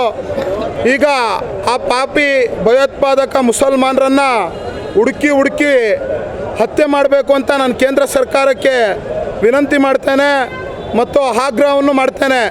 ಈ ಮೂಲಕ ಇನ್ನು ಇದೇ ವೇಳೆ ನಗರದ ಜಿಲ್ಲಾಧಿಕಾರಿ ಕಚೇರಿ ಆವರಣದಲ್ಲಿ ನಿವೃತ್ತ ಸೈನಿಕರ ಸಂಘದ ವತಿಯಿಂದ ಹಮ್ಮಿಕೊಳ್ಳಲಾಗಿದ್ದ ಪ್ರತಿಭಟನೆಯನ್ನ ಉದ್ದೇಶಿಸಿ ಮಾಜಿ ಸೈನಿಕ ಪ್ರದೀಪ್ ಜಿಟಿ ಮಾತನಾಡಿ, ವಕ್ಫ್ ಕಾಯ್ದೆ ವಿರೋಧದ ಹೆಸರಿನಲ್ಲಿ ಪೂರ್ವ ಬಂಗಾಳವನ್ನ ಹಿಂಸಾಚಾರದ ಅಗ್ನಿಯಲ್ಲಿ ಸುಟ್ಟು ಹಾಕಲಾಗುತ್ತಿದ್ದು, ಇದು ನಿಲ್ಲಬೇಕು ಎಂದು ಒತ್ತಾಯಿಸಿದರು. ಜಿಹಾದಿ ಗುಂಪು 200ಕ್ಕಿಂತ ಅಧಿಕ ಹಿಂದೂಗಳ ಮನೆ ಮತ್ತು ಅಂಗಡಿಗಳನ್ನು ಬೆಂಕಿ ಹಚ್ಚಿ ನಾಶ ಮಾಡಿದೆ. ನೂರಾರು ಜನರನ್ನ ಗಂಭೀರವಾಗಿ ಗಾಯಗೊಳಿಸಿದೆ. 3 ನಾಗರಿಕರನ್ನ ಕೊಂದು ಹಾಕಿದ್ದು, ಡಜನ್ ಗಟ್ಟಲೆ ಮಹಿಳೆಯರ ಮೇಲೆ ಲೈಂಗಿಕ ದೌರ್ಜನ್ಯವೂ ನಡೆದಿದೆ. ಪರಿಣಾಮವಾಗಿ 500ಕ್ಕೂ ಹೆಚ್ಚು ಹಿಂದೂ ಕುಟುಂಬಗಳು ಮುರ್ಷಿದಾಬಾದ್ನಿಂದ ಪಲಾಯನ ಮಾಡಿವೆ. ಅವರಿಗೆ ಭೇಟಿ ನೀಡಿ ಸಹಾಯ ಮಾಡುವ ಬದಲು ಮುಖ್ಯಮಂತ್ರಿ ಮಮತಾ ಬ್ಯಾನರ್ಜಿ ಅವರು ದಂಗೆಗೆ ಕಾರಣಕರ್ತರಾದ ಇಮಾಮ್ಗಳನ್ನ ಭೇಟಿ ಮಾಡುತ್ತಿದ್ದಾರೆ ಎಂದು ಆಕ್ರೋಶ ಹೊರಹಾಕಿದರು. ನಂತರ ಡಿಸಿ ಮೂಲಕ ರಾಜ್ಯ ಕೇಂದ್ರ ಸರ್ಕಾರಕ್ಕೆ ಮನವಿ ಸಲ್ಲಿಸಿದರು. ಇಲ್ಲೆಲ್ಲ ನಾವೆಲ್ಲ ಸೇರೋದು ಹಿಂದೂಗಳೆಲ್ಲ ಒಗ್ಗಟ್ಟಾಗಿ ಸೇರೋದು ಏನಂತ ಅಂದರೆ, ಈಗ ಮೊನ್ನೆ ಏನು ಹೀನ ಕೃತ್ಯ ನಡೆದಿದೆ, ಇದು ಯಾಕೆ ನಡೀತು ಅಂತಂದರೆ ಕಾಶ್ಮೀರದಲ್ಲಿ ಪಹಲ್ಗಾಮಲ್ಲಿ ಏನಕ್ಕೆ ನಡೀತು ಅಂತಂದರೆ ಅಲ್ಲಿ ಶಾಂತಿ ನೆಲೆಸ್ತಾ ಇತ್ತು. ಎಲ್ಲಿ 370 ಹೋಗಾದ್ಮೇಲೆ ಅಲ್ಲಿ ಶಾಂತಿ ನೆಲೆಸ್ತಾ ಇತ್ತು. ಆ ಶಾಂತಿನ ಪಾಕಿಸ್ತಾನದವರು ಅದನ್ನು ನೋಡಲಿಕ್ಕೆ ಇಷ್ಟಪಡಲಿಲ್ಲ. ಅವರ ಮನಸ್ಥಿತಿ ಹೇಗಿತ್ತು ಅಂತಂದರೆ, ಅಯ್ಯೋ ಕಾಶ್ಮೀರ ಇಷ್ಟೊಂದು ಶಾಂತಿಯುತವಾಗಿ ಬಂದ್ಬಿಡ್ತಲ್ಲಪ್ಪ, ಇದು ಮತ್ತೆ ಕಂಟಿನ್ಯೂ ಆಗಬಾರ್ದು, ಇಲ್ಲಿ ಟೂರಿಸ್ಟ್ ಎಲ್ಲ ಬರಲಿಕ್ಕೆ ಶುರು ಮಾಡಿ ಆ ಕಾಶ್ಮೀರ ಒಂದು ಅಭಿವೃದ್ಧಿ ಕಡೆಗೆ ಹೋಗ್ತಾ ಇತ್ತು. ಅದನ್ನು ಅವ್ರು ನೋಡೋಕ್ಕಾಗ್ದಲೇ ಮತ್ತು ಅವತ್ತು ಕೊಂದಿರೋದು ಹೇಗೆ ಕೊಂದಿದ್ದಾರೆ, ಅವತ್ತು ಯಾವ ಜಾತಿ ನೋಡಲಿಲ್ಲ, ಏನು ನೋಡಲಿಲ್ಲ, ಅವರು ಧರ್ಮ ನೋಡಿ ಕೊಂದರು. ಚಡ್ಡಿ ಬಿಚ್ಚಿ ಅವ್ರಿಗೆ ಕನ್ಫರ್ಮ್ ಆಗದಿರೋ ಚಡ್ಡಿ ಬಿಚ್ಚಿ ಕೊಂದಿದ್ದಾರೆ. ಇಂಥ ಕೃತ್ಯನ ನಾವೊಬ್ಬರು ಮಾಜಿ ಸೈನಿಕರಾಗಿ ಇದನ್ನು ನಾವು ಖಂಡಿಸ್ತೀವಿ. ಇದಕ್ಕೆ ನಾವು ಕೇಂದ್ರ ಸರ್ಕಾರ ಇದಕ್ಕೆ ಏನು ಕ್ರಮ ಕೈಗೊಳ್ಳುತ್ತೆ ಅದರ ಜೊತೆಯಾಗಿ ನಾವು ಮಾಜಿ ಸೈನಿಕರು ಎಲ್ಲ ನಾವು ಒಗ್ಗಟ್ಟಾಗಿ ಇದ್ದು ಅದನ್ನ ವಿರುದ್ಧ ನಾವು ಪ್ರತಿಭಟನೆ ಮಾಡಿ. ಕನ್ನಡದ ಮೇರುನಟ ಡಾಕ್ಟರ್ ರಾಜ್ಕುಮಾರ್ ಅವರ ಸರಳತೆ, ಅವರು ನಡೆದುಕೊಂಡು ಬಂದ ದಾರಿ ಹಾಗೂ ಅವರ ಪುತ್ರ ಕರ್ನಾಟಕ ರತ್ನ ಡಾಕ್ಟರ್ ಪುನೀತ್ ರಾಜ್ಕುಮಾರ್ ಅವರು ನಡೆದ ದಾರಿಯಲ್ಲಿ ನಾವು ನಡೆದು ಉತ್ತಮ ಭವಿಷ್ಯ ಕಟ್ಟಿಕೊಳ್ಳಬೇಕಾಗಿದೆ ಎಂದು ಜಿಲ್ಲಾಧಿಕಾರಿ ಸಿ ಸತ್ಯಭಾಮ ತಿಳಿಸಿದರು. ನಗರದ ಸರ್ಕಾರಿ ಶುಶ್ರೂಷಾ ಮಹಾವಿದ್ಯಾಲಯದಲ್ಲಿ ಜಿಲ್ಲಾಡಳಿತ, ಜಿಲ್ಲಾ ಪಂಚಾಯತ್, ವಾರ್ತಾ ಮತ್ತು ಸಾರ್ವಜನಿಕ ಸಂಪರ್ಕ ಇಲಾಖೆ ಸೇರಿದಂತೆ ಇತರೆ ಸಂಘ ಸಂಸ್ಥೆಗಳ ಸಹಯೋಗದಲ್ಲಿ ಹಮ್ಮಿಕೊಂಡಿದ್ದ ಡಾಕ್ಟರ್ ರಾಜ್ಕುಮಾರ್ ಅವರ 97ನೇ ವರ್ಷದ ಜಯಂತಿಯಲ್ಲಿ ಭಾವಚಿತ್ರಕ್ಕೆ ಪುಷ್ಪಾರ್ಚನೆ ಮಾಡಿ ಮಾತನಾಡಿದ ಅವರು, ಡಾಕ್ಟರ್ ರಾಜ್ಕುಮಾರ್ ಅವರ ಆದರ್ಶ ನಾವು ಕಲಿಯಬೇಕಿದೆ. ರಾಜ್ಕುಮಾರ್ ಹಾಗೂ ಪುನೀತ್ ರಾಜ್ಕುಮಾರ್ ಯುವ ಜನರಿಗೆ ಆದರ್ಶಪ್ರಾಯರಾಗಿದ್ದಾರೆ. ಅವರು ಮಾಡಿರುವ ಸೇವಾ ಕಾರ್ಯಗಳು ಎಲ್ಲರಿಗೂ ಮಾದರಿಯಾಗಲಿ ಎಂದರು. ಡಾಕ್ಟರ್ ರಾಜ್ಕುಮಾರ್ ಅಂತಂದರೆ ಇದು ಸಂತೋಷ ಪಡುವ ಒಂದು ಕಾಲಘಟ್ಟದಲ್ಲಿ ನಾವಿಲ್ಲ. ಯಾಕೆ ಹೇಳಿ, ಇಲ್ಲಿ ಪಹಲ್ಗಾಮಲ್ಲಿ ಆಗಿರುವುದು ಪಾಪ 2-3 ಪ್ರೋಗ್ರಾಮ್ ಹಂತದಲ್ಲಿ ಬಂತು. ಸೊ ಸಂತೋಷ ಖಂಡಿತ ಬಹಳ ಹೊಟ್ಟೆಲಿ ಕಿಚ್ಚಿದೆ. ಸೊ ಅದರ ಏನು ತೀವ್ರತೆ ನಮಗೆಲ್ಲ ಗೊತ್ತಿದೆ. ಸೊ ಡಾಕ್ಟರ್ ರಾಜ್ಕುಮಾರ್ ಅವರ ಜನ್ಮ ದಿನಾಚರಣೆಯನ್ನು ಆಚರಿಸಬೇಕು ನಾವು. ಅವರು ನಮ್ಮ ಕನ್ನಡಿಗರ ಐಡೆಂಟಿಟಿ, ನಮ್ಮ ಕನ್ನಡಿಗರ ಗುರುತು ಅಂತಂದರೆ ಡಾಕ್ಟರ್ ರಾಜ್ಕುಮಾರ್ ಅವರು. ನಮಗೆಲ್ಲ ಗೊತ್ತಿದೆ, ನೀವೆಲ್ಲ ಹೊಸ ಜನರೇಷನ್. ಎಷ್ಟು ಜನಕ್ಕೆ ರಾಜ್ಕುಮಾರ್ ಸಿನಿಮಾ ಎಷ್ಟು ಜನ ನೋಡಿದ್ದೀರಾ? ಎಲ್ಲರೂ ನೋಡಿದ್ದೀರಾ? ಅಬ್ಬ, ಸಾರ್ಥಕವಾಯಿತು ಜನ್ಮ, ಕನ್ನಡಿಗರ ಜನ್ಮ ಸಾರ್ಥಕವಾಯಿತು. ನಾನು ಹೇಳಲು ನಮ್ಮ ಒಂದು ರಾಯಭಾರಿಗಳಂತಾರೆ, ಅಂಬಾಸಿಡರ್ಸ್, ಕಲ್ಚರಲ್ ಅಂಬಾಸಿಡರ್. ಕಾರ್ಯಕ್ರಮದಲ್ಲಿ ಜಿಲ್ಲಾ ಕನ್ನಡ ಸಾಹಿತ್ಯ ಪರಿಷತ್ ಅಧ್ಯಕ್ಷರಾದ ಮಲ್ಲೇಶ್ ಗೌಡ್ರು, ಡಾಕ್ಟರ್ ರಾಜ್ಕುಮಾರ್ ಅಭಿಮಾನಿಗಳ ಸಂಘದ ಜಿಲ್ಲಾಧ್ಯಕ್ಷರಾದ ಬಾಳುಗೋಪಾಲ್, ಜಿಲ್ಲಾ ಪಂಚಾಯತ್ ಮುಖ್ಯ ಕಾರ್ಯನಿರ್ವಹಣಾಧಿಕಾರಿ ಪೂರ್ಣಿಮಾ ಬಿಆರ್, ವಾರ್ತಾ ಮತ್ತು ಸಾರ್ವಜನಿಕ ಸಂಪರ್ಕ ಇಲಾಖೆಯ ಹಿರಿಯ ಸಹಾಯಕ ನಿರ್ದೇಶಕರಾದ ಮೀನಾಕ್ಷಮ್ಮ ಸೇರಿದಂತೆ ಇತರರಿದ್ದರು. ನಾಗತವಳ್ಳಿ ಗ್ರಾಮದ ಸರ್ವೆ ನಂಬರ್ 54ರಲ್ಲಿ 2 ಎಕರೆ ಜಾಗವನ್ನ ಪಾರ್ಕ್ ಆಗಿ ಮೀಸಲಿಡಬೇಕು ಎಂದು ಆಗ್ರಹಿಸಿ ಬೆಂಗಳೂರಿನ ಫ್ರೀಡಂ ಪಾರ್ಕ್ನಲ್ಲಿ ಪ್ರತಿಭಟನೆ ನಡೆಸಲು ಗುರುವಾರ ಬೆಳಗ್ಗೆ ನೂರಾರು ಸಂಖ್ಯೆಯಲ್ಲಿ ಗ್ರಾಮಸ್ಥರು ಬೆಂಗಳೂರಿಗೆ ತೆರಳಿದರು. ಈ ವೇಳೆ ಗ್ರಾಮ ಪಂಚಾಯಿತಿ ಸದಸ್ಯ ದೇವರಾಜು ಮಾತನಾಡಿ, ಗ್ರಾಮದ ಪಾರ್ಕ್ ಜಾಗಕ್ಕಾಗಿ ಕಳೆದ 10 ವರ್ಷಗಳಿಂದ ಹೋರಾಟ ನಡೆಯುತ್ತಿದೆ. ಆದರೆ ಕೆಐಎಡಿಬಿ ಅಧಿಕಾರಿಗಳು ಶಾಮೀಲಾಗಿ ಖಾಸಗಿ ಪುಷ್ಪಗಿರಿ ವೇರ್ಹೌಸ್ ಮಾಲೀಕರಿಗೆ ಮಂಜೂರು ಮಾಡಿಕೊಟ್ಟಿದ್ದಾರೆ. ಕೂಡಲೇ ಈ ಬಗ್ಗೆ ತನಿಖೆ ನಡೆಸಿ ತಪ್ಪಿತಸ್ಥರ ವಿರುದ್ಧ ಕ್ರಮ ಜರುಗಿಸಬೇಕು ಎಂದು ಆಗ್ರಹಿಸಿದರು. ನಾಗತಳ್ಳಿ ಗ್ರಾಮದ ಸರ್ವೆ ನಂಬರ್ 54ರಲ್ಲಿ ಪಾರ್ಕ್ಗಾಗಿ ಮೀಸಲಿಟ್ಟಿದ್ದ ಕೆಡಿಬಿ 231 ಫ್ಲಾಟ್ ನಂಬರಲ್ಲಿ ಪಾರ್ಕ್ಗೆ ಮೀಸಲಿಟ್ಟಿದ್ರು. 2013ರಲ್ಲಿ ಸಿದ್ದರಾಮಯ್ಯವರು ವಜಾ ಮಾಡಿದ್ರು. ಮತ್ತೆ ಪಾರ್ಕು ಅಂತ ಇಡಿ ಅಂತೇಳಿ ವಜಾ ಮಾಡಿ ಇಟ್ಟಿದ್ರು. ಇಲ್ಲಿವರೆಗೂ ಯಾವುದೇ ಥರ ಕ್ರಮ ತಗೊಂಡ್ರಲ್ಲ, 17 ಗಂಟೆ ನಿಲ್ಲಿಸಿದ್ರು. ಮತ್ತೆ 17 ಯಾರು ಹೋರಾಟ ಮಾಡಲ್ಲ ಅಂತೇಳಿ 23ರಲ್ಲಿ ಅವ್ರಿಗೆ ಮತ್ತೆ ಮಾಡಿಕೊಟ್ಟಿದ್ದಾರೆ. ಅದಕ್ಕೆ ಇಲ್ಲಿವರೆಗೂ ನಾವು ಗೆಲ್ಲ ಗಂಟ ಅದೆಷ್ಟೇ ನ್ಯಾಯ ಬರಲಿ, ಅದೇ ಸತ್ಯಾಗ್ರಹ ಮಾಡೋದಲ್ಲಿ ಅಲ್ಲೇ ಕೂತ್ಕೊಂಡು ಹೋರಾಟ ಮಾಡ್ತೀವಿ. 221 ಪಾರ್ಕ್ ಯಾವುದೇ ಕಾರಣಕ್ಕೆ ಉಳಿಸ್ಕೊಡ್ಬೇಕು. ಈಗ ಮಿನಿಸ್ಟ್ರುವೇ ವಜಾ ಮಾಡಿ ಅಂತ ಕೊಟ್ಟಿದ್ದಾರೆ. ಅದ್ರ ಬಗ್ಗೆ ಕೆಡಿಬಿ ಅವರು ಯಾವುದೇ ರೀತಿ ಕ್ರಮ ತಂದಿಲ್ಲ. ಎಲ್ಲ ಮಿನಿಸ್ಟ್ರು MLAಗಳು ಎಲ್ಲ ಉಳಿಸಿ ಅಂತ ಕೊಟ್ಟಿದ್ದಾರೆ, ವಜಾನು ಮಾಡಿ ಅಂತ ಕೊಟ್ಟಿದ್ದಾರೆ, ಬಿಲ್ಡು ತೆರವುಗೊಳಿಸಿ ಅಂತ ಕೊಟ್ಟಿದ್ದಾರೆ. ಇಲ್ಲಿವರೆಗೂ ಯಾವುದೇ ಥರದ ಕೆಡಿಬಿ ಅಧಿಕಾರಿಗಳು ಅದ್ರ ಬಗ್ಗೆ ಕ್ರಮ ತಗೊಂಡಲ್ಲ. ಮುಂದಿನ ಹೋರಾಟ ಇವತ್ತು ಜಿಲ್ಲಾ ಮಟ್ಟದಲ್ಲಿ DC ಅವರಿಗಾಗಲಿ ಎಲ್ಲರಿಗೂ ಮನವಿ ಕೊಟ್ಟಿದ್ದು, ಇಲ್ಲಿವರೆಗೆ ಯಾವುದೇ ರೀತಿಯ ಕ್ರಮ ತಂದಿಲ್ಲ. ಗ್ರಾಮದ ಸುನಿಲ್ ಮಾತನಾಡಿ, 2 ಎಕರೆ ಪಾರ್ಕ್ ಜಾಗ ಯಾರೊಬ್ಬರ ಸತ್ತಲ್ಲ. ಗ್ರಾಮದ ಜನರ ಅನುಕೂಲಕ್ಕಾಗಿ ಪಾರ್ಕ್ ನಿರ್ಮಾಣ ಮಾಡಲು ಮೀಸಲಿಟ್ಟಿರುವ ಜಾಗ ಇದಾಗಿದೆ. ಅಧಿಕಾರಿಗಳ ನಿರ್ಲಕ್ಷ್ಯಕ್ಕೆ ಇದೀಗ 2 ಎಕರೆ ಬೆಲೆ ಬಾಳುವ ಜಾಗ ಖಾಸಗಿಯವರ ಪಾಲಾಗುತ್ತಿದೆ. ಇದನ್ನ ಸರ್ಕಾರ ತಡೆಯಬೇಕಿದ್ದು, ಇಲ್ಲವಾದರೆ ಮುಂದಿನ ದಿನಗಳಲ್ಲಿ ಉಗ್ರ ಹೋರಾಟ ನಡೆಸಲಾಗುವುದೆಂದು ಎಚ್ಚರಿಸಿದರು. ನಾಗತೊಳೆ ಗ್ರಾಮಸ್ಥರು ಈಗ ಏನು ನೋಡ್ತಾ ಇದ್ದೀರಾ, ಸುಮಾರು 10-12 ವರ್ಷದಿಂದ ಈ ಪಾರ್ಕ್ ಉಳಿಸಿಕೆಗಾಗಿ ಹೋರಾಟ ಮಾಡ್ತಾ ಇದ್ದೀವಿ. ಅದು ಯಾವುದೇ ರೀತಿಯ ಸರ್ಕಾರ ಆಗಲಿ ಕೆಡಿಬಿ ಆಫೀಸ್ ಆಗಲಿ ಯಾವುದೂ ನಮಗೆ ಸ್ಪಂದಿಸ್ತಾ ಇಲ್ಲ. ದುಡ್ಡಿರೋರು ಲಂಚದ ಅವತಾರ ಇಲ್ಲಿ ತಾಳ್ತಾ ಇದ್ದಾರೆ. ಯಾವುದೇ ಕಾರಣಕ್ಕೂ ನಾವು ಇದನ್ನು ಪಾರ್ಕ್ ಅಂತಲೇ ಮೀಸಲಿಟ್ಟಿರೋ ಜಾಗನ ಇವರು ಏನು ಜಗದೀಶ್ ಅಣ್ಣೇಗೌಡ ಅವರಿಗೆ ಖಾಸಗಿ ಕಂಪನಿ ನಡೆಸೋದಕ್ಕೋಸ್ಕರ ಏನು ಅವರು ಅಲಾಟ್ ಮಾಡಿಕೊಟ್ಟಿದ್ದಾರೆ. ಅದು ಪಾರ್ಕ್ ಜಾಗ ಅಂತ 10 ವರ್ಷದ ಹಿಂದೆಯೇ ಸಿದ್ದರಾಮಯ್ಯನವರು, ಮುಖ್ಯಮಂತ್ರಿಗಳಾದ ಸಿದ್ದರಾಮಯ್ಯನವರು ಮೀಸಲಿಟ್ಟಿದ್ರು. ಕಲ್ಲು ಬಂಡೆಗಳನ್ನು ಕುಡಿದೆ ಇದು ಪಾರ್ಕಾಗಿಯೇ ಇಡಿ ಅಂತ ಇದನ್ನು ಇಟ್ಟಿದ್ರು. ಆದರೆ ಇವತ್ತು ಇವರು ದುಡ್ಡಿನ ಅವತಾರ ತಾಳಿ ಅದನ್ನು ಜಗದೀಶ್ ಅಣ್ಣೇಗೌಡ ಅನ್ನೋರಿಗೆ ಖಾಸಗಿ ಕಂಪನಿಯವರಿಗೆ ಅಲಾಟ್ ಮಾಡಿಕೊಟ್ಟವ್ರೆ. ಇದು ನಾವು 10 ವರ್ಷಗಳ ಕಾಲ ಹಾಸನ ಜಿಲ್ಲಾದ್ಯಂತ ಹೋರಾಟ ಮಾಡಿದ್ದು, DC SP ಎಲ್ಲ ಕಡೆ ನಾವು ಮನವಿ ಮಾಡಿದ್ದು. ಯಾವುದೇ ಕಾರಣಕ್ಕೂ ಅವರು ಪ್ರತಿಭಟನೆಯಲ್ಲಿ ನಾಗತವಳ್ಳಿ ಗ್ರಾಮಸ್ಥರಾದ ಶರತ್, ಶೇಖರ್, ಪುಟ್ಟರಾಮು, ಗಂಗಣಿ, ಸರೋಜಾ, ಕೋಮಲ, ರೇಣುಕಾ, ಗವಿ ಸೇರಿದಂತೆ ಇತರರು ಉಪಸ್ಥಿತರಿದ್ದರು. ನಗರದ ಎಂಜಿ ರಸ್ತೆಯಲ್ಲಿರುವ ಮಹಿಳಾ ಸರ್ಕಾರಿ ಪ್ರಥಮ ದರ್ಜೆ ಕಾಲೇಜಿನಲ್ಲಿಂದು ಸಾಂಸ್ಕೃತಿಕ ವೇದಿಕೆ ಮತ್ತು IQAC ಸಹಯೋಗದಲ್ಲಿ ಜಾನಪದ ಉತ್ಸವ, ಗ್ರಾಮೀಣ ಕಲರವ ಮತ್ತು ವಾರ್ಷಿಕ ಸಂಚಿಕೆಯ ಬಿಡುಗಡೆ ಕಾರ್ಯಕ್ರಮವನ್ನು ಹಮ್ಮಿಕೊಳ್ಳಲಾಗಿತ್ತು. ಕಾರ್ಯಕ್ರಮದ ಕುರಿತು ಕಾಲೇಜಿನ ಪ್ರಾಂಶುಪಾಲರಾದ KG ಕವಿತಾ ಮಾತನಾಡಿ, ಇತ್ತೀಚಿನ ಆಧುನಿಕತೆಯ ಯುಗದಲ್ಲಿ ಜನಪದದ ಸೊಗಡು ಮರೆಯಾಗಿ ಹೋಗುತ್ತಿದ್ದು, ಅದನ್ನು ಪುನಃ ರೂಪಿಸುವಂತಹ ಪ್ರಯತ್ನ ಇಂತಹ ಕಾರ್ಯಕ್ರಮದ ಮೂಲಕ ಮಾಡಲಾಗುತ್ತಿದೆ. ಪ್ರತಿ ವರ್ಷದಂತೆ ಈ ವರ್ಷವೂ ಜಾನಪದ ಕಾರ್ಯಕ್ರಮಕ್ಕೆ ಇನ್ನಷ್ಟು ಸೊಬಗನ್ನು ನೀಡಿ ವಿಶೇಷವಾಗಿ ಆಚರಣೆ ಮಾಡಲಾಗುತ್ತಿದ್ದು, ವಿದ್ಯಾರ್ಥಿಗಳೆಲ್ಲರೂ ಜನಪದ ಶೈಲಿಯ ಉಡುಗೆಗಳನ್ನು ಧರಿಸಿ ವಿವಿಧ ಸಾಂಸ್ಕೃತಿಕ ಕಾರ್ಯಕ್ರಮಗಳಲ್ಲಿ ಭಾಗವಹಿಸಿ ಸಂಭ್ರಮಿಸಿದ್ದಾರೆ ಎಂದು ತಿಳಿಸಿದರು. ಇವತ್ತು ಕಾಲೇಜು ಶಿಕ್ಷಣ ಇಲಾಖೆಯ ಆದೇಶದ ಪ್ರಕಾರ ನಾವು ಜಾನಪದ ಉತ್ಸವವನ್ನು ಮಾಡ್ತಾ ಇದ್ದೀವಿ. ಜನಪದರು ಅಂದರೆ ನಮ್ಮ ಹೆಮ್ಮೆ, ನಮ್ಮ ಸಂಸ್ಕೃತಿ ಅಂತ. ನಮ್ಮ ಈಗ ಇತ್ತೀಚಿನ ಆಧುನಿಕತೆಯ ಯುಗದಲ್ಲಿ ತಾಂತ್ರಿಕ ಸಂದರ್ಭಗಳಲ್ಲಿ ನಮ್ಮ ಮೂಲಭೂತವಾಗಿರುವಂಥ ಜನಪದದ ಸೊಗಡು ಮರೆಯಾಗಿ ಹೋಗ್ತಾ ಇರೋದರಿಂದ ಅದನ್ನು ಪುನರೂಪಿಸುವಂಥ ಒಂದು ಪ್ರಯತ್ನವನ್ನು ನಾವು ಮಾಡ್ತಾ ಇದ್ದೀವಿ. ಪ್ರತಿ ವರ್ಷವೂ ನಮ್ಮ ಕಾಲೇಜಲ್ಲಿ ಗ್ರಾಮೀಣ ಕಲರವ ಅಂತ ಹೇಳಿ ಗ್ರಾಮದ ಹಬ್ಬವನ್ನು ಮಾಡ್ತಾ ಇದ್ವಿ. ಆದರೆ ಈ ವರ್ಷ ಅದನ್ನು ಇನ್ನೊಂದಿಷ್ಟು ವಿಶಿಷ್ಟವಾಗಿ ಮಾಡ್ತಾ ಇದ್ದೀವಿ. ಜನಪದರ ಉಡುಪು ತೊಡುಪು, ಆಹಾರ ವೈವಿಧ್ಯತೆ ಹಾಗೂ ಸೋಬಾನೆ ಪದಗಳು, ಮದುವೆ, ಗೌರಿ ಬಾಗಿನ ಕೊಡು. ಇವತ್ತು ನಮ್ಮ ಕಾಲೇಜಲ್ಲಿ ಜಾನಪದ ಕಲರವನ ಸೆಲೆಬ್ರೇಟ್ ಮಾಡ್ತಿದ್ದೀವಿ. ಅದಕ್ಕೆ ಎಲ್ಲರೂ ಕೂಡ ನಮ್ಮ ಕಾಲೇಜವರು ಬೆಳಗ್ಗೆಯಿಂದ ಓಡಾಡಿ ಎಲ್ಲದೂ ಮಾಡಿ ಕಲಸೆಲ್ಲ ತೊಗೊಬಂದು ಗೆಸ್ಟ್ನೆಲ್ಲರೂ ಕರ್ಕೊಂಡು ಬಂದ್ವಿ. ಅದರಲ್ಲಿ ನಮ್ಮದೊಂದು ಪ್ರೋಗ್ರಾಮ್ ಏನಂದರೆ ಮದುವೆ. ಹಳೆ ಕಾಲದಲ್ಲಿ ಯಾವ ಥರ ಸರಳ ವಿವಾಹ ಆಗ್ತಿದ್ರು ಅಂತ, ಅದ್ದೂರಿ ಮದುವೆ ಆಗೋದ್ರಿಂದ ಸರಳ ಮದುವೆ ಯಾವ ಥರ ಆಗಿ ತುಂಬ ಚೆನ್ನಾಗಿರ್ಬೋದು ಅನ್ನೋದು, ಮತ್ತು ಹಳೆ ಸ್ಟೈಲಲ್ಲಿ ಯಾವುದೇ ಥರ ಮಾಡ್ತಿದ್ರು ಅನ್ನೋದು ಕೂಡ ನಾವು ತೋರಿಸ್ಕೊಟ್ಟಿದ್ದೀವಿ ಎಲ್ಲರಿಗೂ ಕೂಡ. ಇವತ್ತು ನಮ್ಮ ಕಾಲೇಜಲ್ಲಿ ಜಾನಪದೋತ್ಸವ ಸಂಭ್ರಮನ ಆಚರಿಸ್ತಾ ಇದ್ದೀವಿ. ಎಷ್ಟು ತುಂಬ ಚೆನ್ನಾಗಿದೆ ಇದನ್ನು. ಇಲ್ಲಿ ನಮ್ಮ ಕಾಲೇಜಲ್ಲಿ ಇವಾಗ ವಸ್ತು ಪ್ರದರ್ಶನಗಳಾಗಿರ್ಬೋದು, ಮತ್ತು ಇದು ಜಾನಪದ ಸಂಗೀತ ಹೇಳೋದಾಗಿರ್ಬೋದು, ಡ್ಯಾನ್ಸ್ ಮಾಡೋದಾಗಿರ್ಬೋದು ಎಲ್ಲದನ್ನೂ ಅರೇಂಜ್ ಮಾಡಿದ್ದಾರೆ. ಅದರಲ್ಲಿ ಗೆದ್ದವರಿಗೆ ಒಳ್ಳೊಳ್ಳೆ ಬಹುಮಾನ ಕೂಡ ಇದೆ. ಮತ್ತು ವಸ್ತು ಪ್ರದರ್ಶನದಲ್ಲಿ ಮದುವೆ ಮಲೆನಾಡು ತಾಂತ್ರಿಕ ಶಿಕ್ಷಣ ಸಂಸ್ಥೆಯ ಸಭಾಂಗಣದಲ್ಲಿಂದು ಮಾಹಿತಿ ವಿಜ್ಞಾನ ಮತ್ತು ಎಂಜಿನಿಯರಿಂಗ್ ವಿಭಾಗದ ವತಿಯಿಂದ ಏಪ್ರಿಲ್ 24ರಿಂದ 26ರವರೆಗೆ ಕೃತಕ ಬುದ್ಧಿವಂತಿಕೆ ಮತ್ತು ಯಂತ್ರ ಕಲಿಕೆಯ ಕಾರ್ಯಾಗಾರವನ್ನು ಹಮ್ಮಿಕೊಳ್ಳಲಾಗಿದೆ. ಕಾರ್ಯಕ್ರಮವನ್ನು ಕುರಿತು ಸಂಸ್ಥೆಯ ಪ್ರಧಾನ ಕಾರ್ಯದರ್ಶಿಗಳಾದ ಜಗದೀಶ್ ಚೌಡವಳ್ಳಿ ಮಾತನಾಡಿ, ಈ ಕಾರ್ಯಾಗಾರದಲ್ಲಿ ಭಾಗವಹಿಸುವ ಮೂಲಕ ವಿದ್ಯಾರ್ಥಿಗಳು ತಮ್ಮ ಕೌಶಲ್ಯವನ್ನು ಹೆಚ್ಚಿಸಿಕೊಂಡು ಮುಂದಿನ ಭವಿಷ್ಯವನ್ನು ಉಜ್ವಲಗೊಳಿಸಿಕೊಳ್ಳಿ ಎಂದು ಕರೆ ನೀಡಿದರು.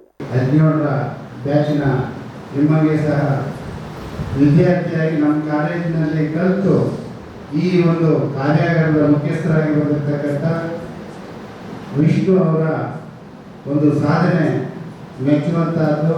ಅವರು ಇದು ಈ ಕಾರ್ಯಾಗಾರದಲ್ಲಿ ನಿಮ್ಮೆಲ್ಲರಿಗೂ ಅವರ ಒಂದು ಮಹತ್ವವಾದ ಕಾರ್ಯದ ಸಾಧನೆಯನ್ನು ನನಗೆ ತಿಳಿಸಿ ಬಂದಿದ್ದಾರೆ. ಅವರು ನನಗೆ ಧನ್ಯವಾದಗಳನ್ನು ಅರ್ಪಿಸುತ್ತಾ ಈ ಒಂದು ವೇದಿಕೆಯ ಮೇಲೆ ಇರ್ತಕ್ಕಂಥ IS ಡಿಪಾರ್ಟ್ಮೆಂಟ್ನ ಮುಖ್ಯಸ್ಥರಾದ ಆನಂದ್ ಬಾಬು ಅವರೇ, AI ಮುಖ್ಯಸ್ಥರಾದಂತಹ ಬಾಲಾಜಿ ಪ್ರಭು ಅವರೇ, ನಿಮ್ಮ ನೆಚ್ಚಿನ ಗುರುಗಳಾದಂಥ ನಂದಿನಿ ಅವರೇ, ಈ ಒಂದು ಕಾರ್ಯಕ್ರಮದಲ್ಲಿ ಪಾಲ್ಗೊಂಡಿರ್ತಕ್ಕಂಥ ಎಲ್ಲ ವಿದ್ಯಾರ್ಥಿನಿಯರೇ. ಕಾಲೇಜಿನ ಪ್ರಾಂಶುಪಾಲರಾದ ಡಾಕ್ಟರ್ ಎಜೆ ಕೃಷ್ಣಯ್ಯ ಮಾತನಾಡಿ, ಆರ್ಟಿಫಿಷಿಯಲ್ ಇಂಟೆಲಿಜೆನ್ಸ್ ತಂತ್ರಜ್ಞಾನವನ್ನು ಎಲ್ಲಾ ಕ್ಷೇತ್ರಗಳಲ್ಲಿಯೂ ಅತಿ ಹೆಚ್ಚಾಗಿ ಬಳಕೆ ಮಾಡಲಾಗುತ್ತಿದ್ದು ಪ್ರಪಂಚದಲ್ಲಿ ಅತಿ ಹೆಚ್ಚು ಬೇಡಿಕೆಯನ್ನು ಸಹ ಹೊಂದಿದೆ. ವಿದ್ಯಾರ್ಥಿಗಳು ಇದರ ಸದುಪಯೋಗವನ್ನು ಪಡೆಯುವಂತೆ ತಿಳಿಸಿದರು.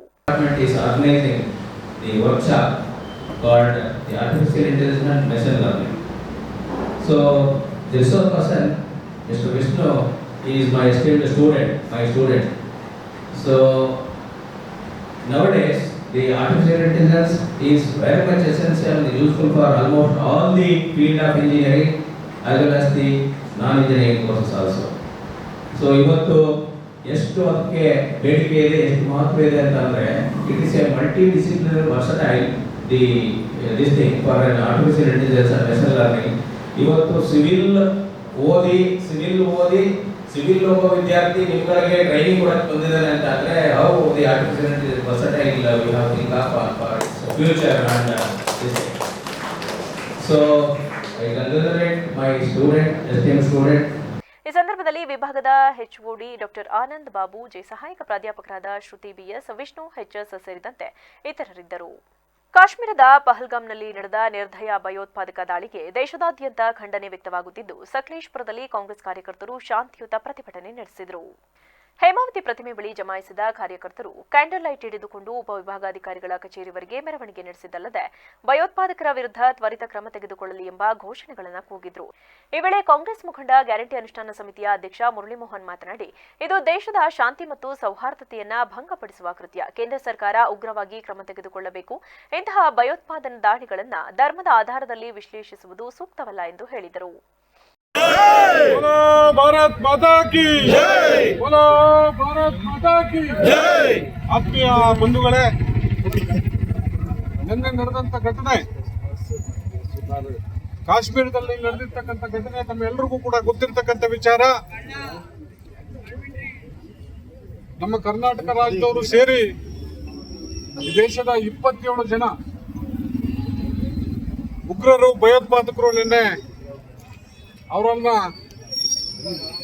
ಹತ್ಯೆಯನ್ನ ಮಾಡಿರ್ತಾರೆ.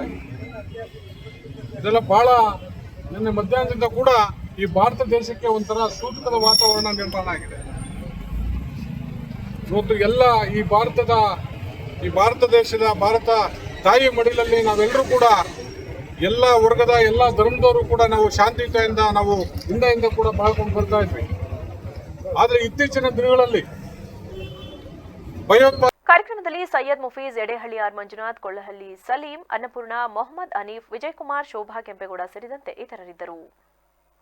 ಕಾಶ್ಮೀರದ ಪಹಲ್ಗಾಮ್ನಲ್ಲಿ ನಡೆದ ಹಿಂದೂಗಳ ಮಾರಣ ಹೋಮ ಖಂಡಿಸಿ ಬಜರಂಗ ದಳದ ಶ್ರೀರಾಮ ಸೇನೆ ಹಾಗೂ ವಿಶ್ವ ಹಿಂದೂ ಪರಿಷತ್ ವತಿಯಿಂದ ಬೇಲೂರು ಪಟ್ಟಣದ ಬಸವೇಶ್ವರ ವೃತ್ತದಲ್ಲಿ ಟೈರ್ಗೆ ಬೆಂಕಿ ಹಚ್ಚಿ ರಸ್ತೆ ತಡೆ ನಡೆಸಿ ಪ್ರತಿಭಟನೆ ನಡೆಸಲಾಯಿತು. ಈ ಸಂದರ್ಭದಲ್ಲಿ ಮಾತನಾಡಿದ ಬಿಜೆಪಿ ಮುಖಂಡ ಸಂತೋಷ್, ಪ್ರವಾಸಿಗರನ್ನ ಗುರಿಯಾಗಿಟ್ಟುಕೊಂಡು ಅದರಲ್ಲೂ ಹಿಂದೂಗಳ ಹತ್ಯೆ ಮಾಡುವ ಉದ್ದೇಶದಿಂದಲೇ ಗುಂಡಿಟ್ಟು ಹತ್ಯೆಗೈದಿದ್ದಾರೆ. ನರಹೇಡಿಗಳಾದ ಕಾಶ್ಮೀರದಲ್ಲಿ ನೆಲೆಸಿರುವ ಮುಸ್ಲಿಂ ಭಯೋತ್ಪಾದಕರನ್ನ ಕಂಡಲ್ಲಿ ಗುಂಡಿಟ್ಟು ಅವರನ್ನ ಹತ್ಯೆ ಮಾಡಬೇಕು. ನಮ್ಮ ದೇಶದಲ್ಲಿ ಯಾವೊಬ್ಬ ಹಿಂದೂಗಳ ಮೇಲೆ ಈ ರೀತಿ ದೌರ್ಜನ್ಯ, ದಬ್ಬಾಳಿಕೆ, ಹತ್ಯೆಗಳು ನಡೆದರೂ ಅವರ ದಬ್ಬಾಳಿಕೆ ವಿರುದ್ಧ ಪ್ರತಿಯೊಬ್ಬ ಹಿಂದೂ ಒಗ್ಗಟ್ಟಾಗಬೇಕು ಎಂದು ಕರೆ ನೀಡಿದರು. ಈ ಸಂದರ್ಭದಲ್ಲಿ ಬಜರಂಗ ದಳದ ತಾಲೂಕು ಸಂಚಾಲಕ ನಾಗೇಶ್, ರಾಷ್ಟ್ರೀಯ ಬಿಜೆಪಿ ಪ್ರಕೋಷ್ಠ ಸದಸ್ಯರಾದ ಜೆಕೆ ಕುಮಾರ್, ಆರ್ಎಸ್ಎಸ್ ಪ್ರಮುಖ ಪ್ರಸನ್ನ, ಡಾಕ್ಟರ್ ನಾರಾಯಣಸ್ವಾಮಿ, ಮೋಹನ್ ಕುಮಾರ್ ಸೇರಿದಂತೆ ಇತರರು ಹಾಜರಿದ್ದರು. ನಮ್ಮ ಹಿಂದೂ ದೇವಾಲಯದಲ್ಲಾಗ್ಲಿ, ನಮ್ಮ ಇದರಲ್ಲಾಗ್ಲಿ, ಭಗವದ್ಗೀತೆಯಲ್ಲಾಗ್ಲಿ ಎಲ್ಲೂ ಒಬ್ಬ ಮುಸಲ್ಮಾನ ಕೊಲ್ಲು ಅನ್ನಲ್ಲ ಅಥವಾ ಯಾರೋ ಒಬ್ಬನ ಕೊಲ್ಲು ಅಂತ ಹೇಳಲ್ಲ.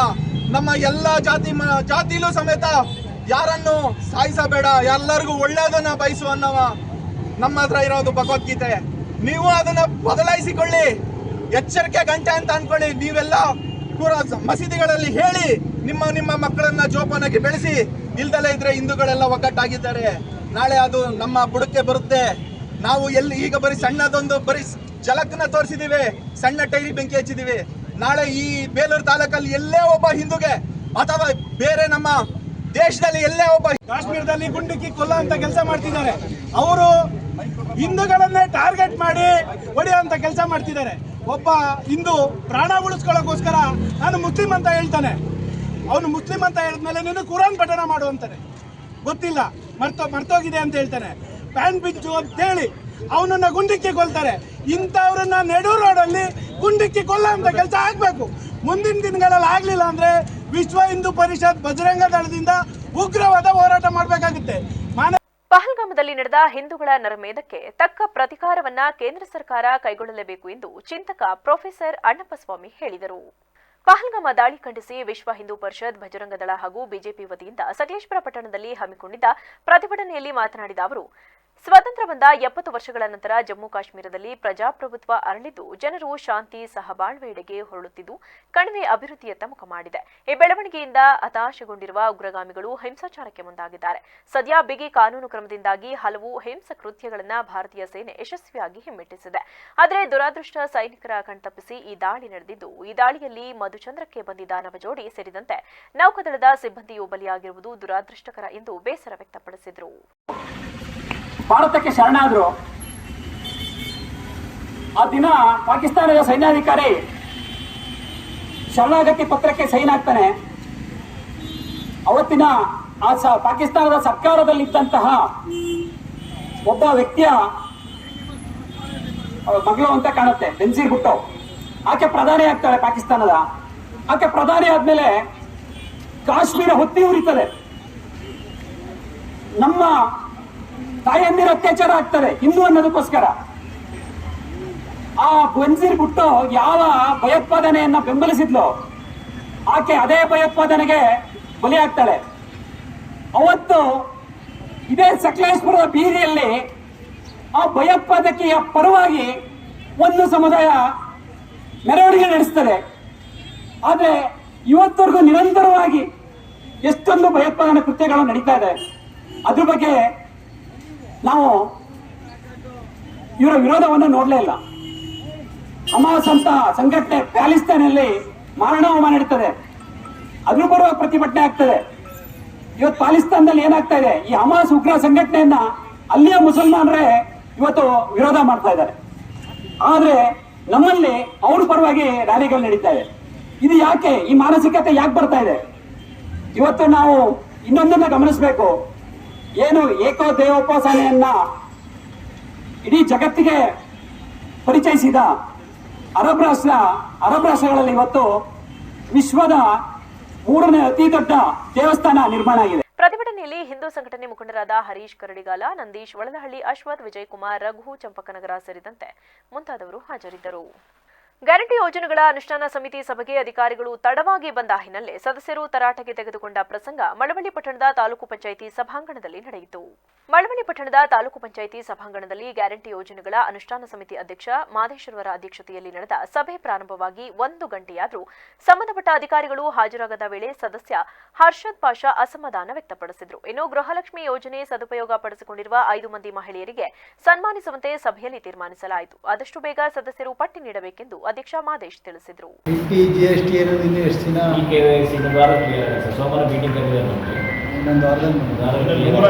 ಜನ ಇದ್ದಾರೆ ಈಗ ಇನ್ನೊಂದಷ್ಟು ಲಾಸ್ಟ್ ಟೈಮ್ ಪ್ರಾಬ್ಲಮ್ ಕ್ಲಿಯರ್ ಆಗಿ 4,40,740 ಇನ್ಕ್ಲೂಡ್ ಆಗಿದೆ ಸರ್. ಈಗ ಟೆಕ್ನಿಕಲ್ ಪ್ರಾಬ್ಲಮ್ ಸೋಮವಾರ ಆದಷ್ಟು ಮ್ಯಾಕ್ಸಿಮಮ್ ಕ್ಲಿಯರ್ ಆಗಿದೆ ಸರ್. ಅದಕ್ಕೆ ಪ್ರಾಬ್ಲಮ್ ಇಲ್ಲ, 100% ಪ್ರೋಗ್ರೆಸ್ ಆಗಿದೆ ಸರ್. ಪೇಮೆಂಟು ಅಪ್ ಟು ಜನವರಿ ಅಂತ ಆಗಿದೆ ಸರ್. ಫೆಬ್ರವರಿ ಮಾರ್ಚ್ ಆಗಿಲ್ಲ ಸರ್. ಅದೇನಾಗುತ್ತೆ, ಕೆಲವರಿಗೆ ಏಪ್ರಿಲ್ ಪೇಮೆಂಟ್ ಬಂದಿದೆ, ಅವ್ರೇನು ಮಾಡ್ತಾರೆ, ಏಪ್ರಿಲ್ಗೆ ಅವ್ರು ಬಂದಿದೆ ನನಗೆ ಬಂದಿಲ್ಲ ಅಂತಾರೆ. ಬಟ್ ಪೇಮೆಂಟ್ ಡೇಟು ಜನವರಿಲಿ ಏಪ್ರಿಲ್ಗೆ ಹೋಗಿದೆ ಸರ್. ಅದು ಕನ್ಫ್ಯೂಸ್ ಮಾಡ್ಕೋತಾರೆ. ಅದಕ್ಕೋಸ್ಕರ ನಾವು ಹೇಳಿದ್ವಿ ಅವ್ರಿಗೆ.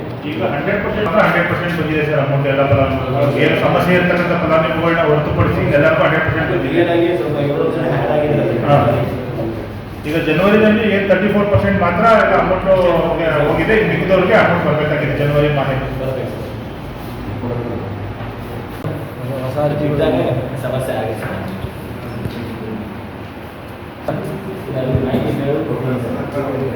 ಫೋನ್ ಮಾಡಿ ಬರಲಿಲ್ಲ. 23 ಅರ್ಜಿ ಹಾಕಿದ್ರು, ಒಂದೊಂದು ಕಂತು ಮಾತ್ರ ಬಂದಿದೆ.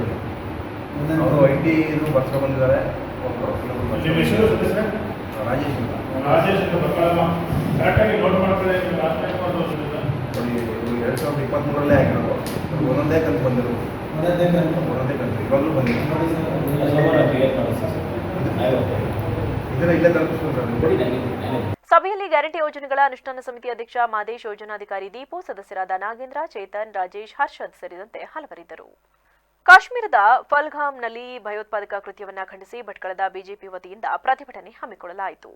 ಜಮ್ಮು ಕಾಶ್ಮೀರದ ಪಹಲ್ಗಾಮ್ನಲ್ಲಿ ಪ್ರವಾಸಿಗರ ಮೇಲೆ ನಡೆದಂತಹ ಭಯೋತ್ಪಾದಕರ ಹೇಯ ಕೃತ್ಯವನ್ನ ಖಂಡಿಸಿ ಬಿಜೆಪಿ ಮಂಡಳದ ನೇತೃತ್ವದಲ್ಲಿ ನೂರಾರು ಕಾರ್ಯಕರ್ತರು, ಹಿಂದೂ ಸಂಘಟನೆಗಳು ಬುಧವಾರ ಸಂಜೆ ಭಟ್ಕಳದ ಸರ್ಕಿಟ್ ಹೌಸ್ ಮುಂಭಾಗದಿಂದ ಮೊಂಬತ್ತಿ ಹಾಗೂ ದೀಪಗಳನ್ನು ಹಿಡಿದು ಮೌನ ಮೆರವಣಿಗೆ ನಡೆಸಿದರು. ಈ ವೇಳೆ ಬಿಜೆಪಿ ಮಂಡಳದ ಅಧ್ಯಕ್ಷ ಲಕ್ಷ್ಮೀನಾರಾಯಣ ನಾಯಕ್, ಪಶ್ಚಿಮ ಘಟ್ಟಗಳ ಸಂರಕ್ಷಣಾ ಕಾರ್ಯಪಡೆಯ ಸಮಿತಿ ಮಾಜಿ ಅಧ್ಯಕ್ಷ ಗೋವಿಂದ ನಾಯಕ್, ಜಿಲ್ಲಾ ಕಾರ್ಯದರ್ಶಿ ಸುಬ್ರಾಯ್ ದೇವಾಡಿಗ ಸೇರಿದಂತೆ ಇತರರು ಉಪಸ್ಥಿತರಿದ್ದರು. ಶಿರಸಿಯ ಎಂಎಂ ಕಲಾ ಮತ್ತು ವಿಜ್ಞಾನ ಮಹಾವಿದ್ಯಾಲಯದಲ್ಲಿ ದಕ್ಷಿಣ ಕಾಶ್ಮೀರದ ಪಹಲ್ಗಾಮ್ನಲ್ಲಿ ನಡೆದ ಉಗ್ರರ ದಾಳಿಯನ್ನು ಖಂಡಿಸಿ ಕಾಲೇಜಿನ ಹೊರ ಆವರಣದಲ್ಲಿ ವಿದ್ಯಾರ್ಥಿಗಳು ಹಾಗೂ ಕಾಲೇಜಿನ ಎಲ್ಲ ಸಿಬ್ಬಂದಿಗಳು ಪ್ರತಿಭಟನೆ ನಡೆಸಿದರು. ಈ ವೇಳೆ ಹತ್ಯೆಗೆ ಒಳಗಾದವರ ಆತ್ಮಕ್ಕೆ ಶಾಂತಿ ಸಿಗಲೆಂದು, ಅವರ ಕುಟುಂಬಕ್ಕೆ ದುಃಖ ಭರಿಸುವ ಶಕ್ತಿ ಸಿಗಲೆಂದು ದೇವರಲ್ಲಿ ಪ್ರಾರ್ಥಿಸಲಾಯಿತು. ಈ ವೇಳೆ ಕಾಲೇಜಿನ ಪ್ರಾಚಾರ್ಯ ಪ್ರೊಫೆಸರ್ ಜಿಟಿ ಭಟ್, ಬೋಧಕ ವರ್ಗ, ಬೋಧಕೇತರ ಸಿಬ್ಬಂದಿಗಳು ಉಪಸ್ಥಿತರಿದ್ದರು. ಜಮ್ಮು ಕಾಶ್ಮೀರದಲ್ಲಿ ಉಗ್ರಗಾಮಿಗಳ ದಾಳಿ ಖಂಡಿಸಿ ಕೇಂದ್ರ ಸರ್ಕಾರದ ವಿರುದ್ಧ ಸಿಪಿಐಎಂ ಪಕ್ಷ ಮಳವಳ್ಳಿ ಪಟ್ಟಣದ ಕೆಎಸ್ಆರ್ಟಿಸಿ ಬಸ್ ನಿಲ್ದಾಣದ ಮುಂಭಾಗ ಪ್ರತಿಭಟನೆ ನಡೆಸಿದರು. ಸಿಪಿಐಎಂ ತಾಲೂಕು ಕಾರ್ಯದರ್ಶಿ ಸುಶೀಲಾ ನೇತೃತ್ವದಲ್ಲಿ ಸಿಪಿಐಎಂ ಕಾರ್ಯಕರ್ತರು ಕೇಂದ್ರ ಸರ್ಕಾರದ ವಿರುದ್ಧ ಘೋಷಣೆ ಕೂಗಿದರು. ಈ ವೇಳೆ ಸಿಪಿಐಎಂ ಜಿಲ್ಲಾ ಮುಖಂಡ ಭರತ್ ರಾಜ್ ಮಾತನಾಡಿ ಆಕ್ರೋಶ ವ್ಯಕ್ತಪಡಿಸಿದರು. ಪ್ರತಿಭಟನೆಯಲ್ಲಿ ಲಿಂಗರಾಜಮೂರ್ತಿ, ರಾಜ್ಯ ಮುಖಂಡೆ ದೇವಿ ಲಿಂಗರಾಜಮೂರ್ತಿ, ಶಿವಮಲ್ಲು, ಗುರುಸ್ವಾಮಿ, ಮಹದೇವಮ್ಮ, ಶಿವಕುಮಾರ್ ಸೇರಿದಂತೆ ಇತರರು ಹಾಜರಿದ್ದರು. ಮನುಷ್ಯರು, ಮನಸತ್ವರು ಎಲ್ಲರೂ ಸಹ ಧರ್ಮಾತೀತವಾಗಿ, ಪಕ್ಷಾತೀತವಾಗಿ ಖಂಡಿಸಬೇಕಾಗಿರ್ತಕ್ಕಂಥ ಈ ಘಟನೆಯನ್ನ ರಾಜಕೀಯ ಲಾಭ ಮಾಡ್ಕೊಳ್ಳಿಕ್ಕೋಸ್ಕರವಾಗಿ ಒಂದು ಧರ್ಮದಿಂದ ಒಂದು ಧರ್ಮಕ್ಕೆ ಎತ್ಕೊಡ್ತಕ್ಕಂಥ ಪ್ರಯತ್ನವನ್ನು ಕೆಲವು ದುಷ್ಟ ರಾಜಕೀಯ ಪಕ್ಷಗಳು ಮಾಡಲಿಕ್ಕೆ ಹೊರಟಿರ್ತಕ್ಕಂಥದ್ದು ನಮಗೆ ಕಣ್ಣು ಮುಂದೆ ಕಾಣ್ತಾ ಇದೆ. ಮತ್ತೆ ಒಬ್ಬ ಪ್ರವಾಸಿ ಆ ಘಟನೆಯಲ್ಲಿ ನೋವಿಗೆ ಒಳಗಾದಂತಹ ಒಬ್ಬ ಪವಿತ್ರ ಅಂತಕ್ಕಂಥ ಮಹಿಳೆ ಹೇಳ್ತಾಳೆ, ಅಲ್ಲಿ ಒಬ್ಬ ಮುಸಲ್ಮಾನ್ ಸಹೋದರರು ನಮ್ಮ ಸಹೋದರ ರೀತಿಯಲ್ಲಿ ನಮಗೆ ರಕ್ಷಣೆ ಮಾಡಿ ನಮ್ಮನ್ನು ಸೂಕ್ತವಾಗಿ ತಲುಪಿಸಿದ್ದಾರೆ ಅಂತಕ್ಕಂಥ ಮಾತನ್ನು ಹೇಳ್ತಾರೆ. ಅಲ್ಲಿ ಆದಿಲ್ ಅಂತಕ್ಕಂತಹ ಒಬ್ಬ ಕುದುರೆ ಸವಾರ ಏನು ಆ ಪ್ರವಾಸಿಗರನ್ನ ರಕ್ಷಣೆ ಮಾಡುವ ಹೆಸರಿನಲ್ಲಿ ಉಗ್ರಗಾಮಿಗಳಿಂದ ಬಂದೂಕನ್ನು ಕಿತ್ಕೊಳ್ಳಿಕ್ಕೆ ಹೋದಂಥ ಸಂದರ್ಭದಲ್ಲೂ ತಾನು ಸ್ವತಃ ಹತನಾಗಿದ್ದಾನೆ. ಇದರಲ್ಲಿ ಹಿಂದೂಗಳು ಮಾತ್ರನೇ ಅಲ್ಲ, ಅವರ ಜೊತೆಗೆ ವಿದೇಶಿಯರು ಸಹ ಕೆಲವರು ಅಲ್ಲಿ ಹತರಾಗಿರ್ತಕ್ಕಂಥದ್ದು. ಕೊನೆಯಲ್ಲಿ ಮತ್ತೊಮ್ಮೆ ಹೆಡ್ಲೈನ್ಸ್. ಉಗ್ರರ ದಾಳಿ ಪ್ರಕರಣದಲ್ಲಿ ಕೇಂದ್ರ ಸರ್ಕಾರದ ವೈಫಲ್ಯ ಎದ್ದು ಕಾಣುತ್ತಿದೆ. ಮೋದಿ ಸಹ ಇಂದಿರಾ ಗಾಂಧಿಯಂತೆ ದಿಟ್ಟ ಕ್ರಮಗಳನ್ನು ಕೈಗೊಳ್ಳಬೇಕು. ಸಾರಿಗೆ ಸಚಿವ ರಾಮಲಿಂಗಾರೆಡ್ಡಿ ಒತ್ತಾಯ. ಸಿದ್ದರಾಮಯ್ಯ ಕುರ್ಚಿಗಾಗಿ ಏನೆಲ್ಲ ಮಾಡುತ್ತಿದ್ದಾರೆ ಎಂಬುದು ಇಡೀ ದೇಶಕ್ಕೆ ಗೊತ್ತು. ಗ್ಯಾರಂಟಿ ಭಾಗ್ಯ ಅಂತಾರೆ, ಈಗ ಭಾಗ್ಯನೂ ಇಲ್ಲ, ಕಾಮಗಾರಿಗೆ ದುಡ್ಡು ಇಲ್ಲ. ರಾಜ್ಯ ಕಾಂಗ್ರೆಸ್ ಸರ್ಕಾರದ ವಿರುದ್ಧ ಸಚಿವ ಸೋಮಣ್ಣ ವಾಗ್ದಾಳಿ. ಉಗ್ರರು ನಡೆಸಿದ ನರಮೇಧಕ್ಕೆ ಜಿಲ್ಲಾದ್ಯಂತ ಖಂಡನೆ. ನಗರದಲ್ಲಿಂದು ವಿವಿಧ ಸಂಘಟನೆಗಳಿಂದ ಬೃಹತ್ ಪ್ರತಿಭಟನೆ. ಡಿಸಿ ಮೂಲಕ ಸರ್ಕಾರಕ್ಕೆ ಮನವಿ. ಕ್ಷಣ ಕ್ಷಣದ ಸುದ್ದಿಗಾಗಿ ನೋಡ್ತಾ ಇರಿ ವಿವಿಸಿ ಟಿವಿ. ಇದು ಜನರ ಧ್ವನಿ, ಸತ್ಯದ ಕಡೆ ನಮ್ಮ ನಡೆ. ಇದೀಗ ಸಂಕ್ಷಿಪ್ತ ಸುದ್ದಿಗಳು.